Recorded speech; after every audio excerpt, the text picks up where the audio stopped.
Saudara-saudari, Selamat pagi semuanya.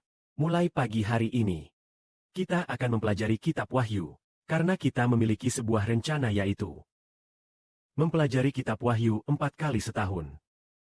Belajar sekali di setiap musim semi, panas, gugur, dan dingin. Sangat luar biasa. Kita mulai mempelajari Kitab Wahyu dari tahun 2024. Sekarang adalah tahun 2026.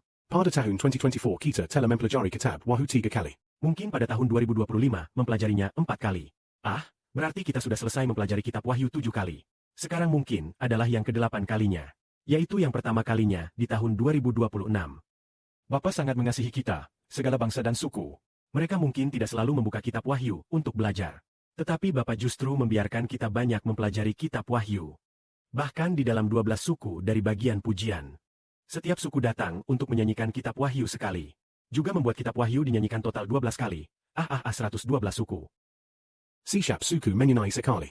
Terlihat betapa kita mementingkan Kitab Wahyu. Maka selanjutnya mari kita bersama-sama mempelajari Kitab Wahyu pasal 1.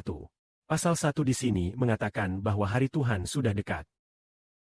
Mari kita baca. Sebenarnya apa arti dari hari Tuhan sudah dekat? Saudara Heber, silakan membacanya. Inilah wahyu Yesus Kristus yang dikaruniakan Allah kepadanya, untuk menunjukkan kepada hamba-hambanya apa yang harus segera terjadi. Karena itu, Kristus mengutus malaikatnya untuk menunjukkan apa yang harus segera terjadi kepada hambanya, Yohanes.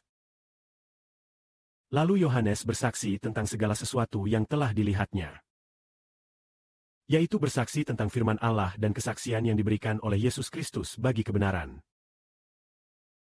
Maka bagian ini merujuk pada siapa yang menerima Kitab Wahyu ini? Yesus Kristus yang menerimanya. Tetapi siapa yang memberikannya kepada Tuhan? Bapa Surgawi yang memberikannya kepada Tuhan. Artinya Kitab Wahyu menceritakan tentang hal-hal yang pasti akan terjadi di masa depan. Bapa memberitahukan hal-hal yang pasti akan terjadi di masa depan kepada anaknya, Tuhan kita Yesus Kristus. Siapa yang dapat mengendalikan hal-hal yang pasti terjadi di masa depan? Adalah Allah, Bapa yang mulia, memberikan rencananya mengenai hal-hal yang pasti akan terjadi di masa depan kepada anaknya sendiri. Lalu anaknya sendiri, Tuhan kita Yesus Kristus mengutus malaikatnya untuk mewahyukan hal-hal yang harus segera terjadi kepada hambanya Yohanes, mewahyukan kepada rasulnya Yohanes. Lalu Yohanes bersaksi tentang segala sesuatu yang telah dilihatnya, mencatat semua hal yang telah dilihat dan didengarnya, memberikan kesaksian bahwa Kitab Wahyu ini benar-benar disaksikan sendiri oleh Rasul Yohanes, melainkan Tuhan yang memberikannya kepadanya, malaikat yang membiarkannya melihat, lalu kemudian menuliskan semua yang dia lihat dan dengar dalam Kitab Wahyu ini. Maka menjadilah Kitab Wahyu. Maka kita, seperti yang dikatakan Alkitab, Berbahagialah orang yang membaca kitab Wahyu. mari kita baca sebentar. Mereka yang membacakan nubuat ini dan mereka yang mendengar ayat nubuat ini Dan menuruti apa yang ada tertulis di dalamnya, semuanya berbahagia. Karena hari kedatangan Tuhan sudah dekat. merujuk pada mereka yang mendengar kitab Wahyu Dan membacakan isi di dalam Kitab Wahyu, serta menuruti apa yang tertulis di dalamnya, semuanya berbahagia. Yaitu kita yang telah membaca Kitab Wahyu, dan yang menurutinya, atau yang mendengarnya, semuanya berbahagia. Justru karena itulah dikatakan, ada satu kitab lagi yang mengatakan berbahagia jika membacanya. Hanya Kitab Wahyu yang mengatakan berbahagia jika membacanya.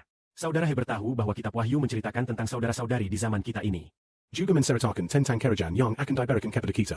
Juga menceritakan tentang alam semesta baru dan bumi baru di masa depan, agar saudara-saudari lebih memahami. Maka secara khusus menempatkan Kitab Wahyu di dalam 12 suku. Setiap suku harus menyanyi sekali. Lalu ada berapa banyak lagu dalam satu kali nyanyian? Ada 340 lagu. Menyusun Kitab Wahyu menjadi 340 lagu.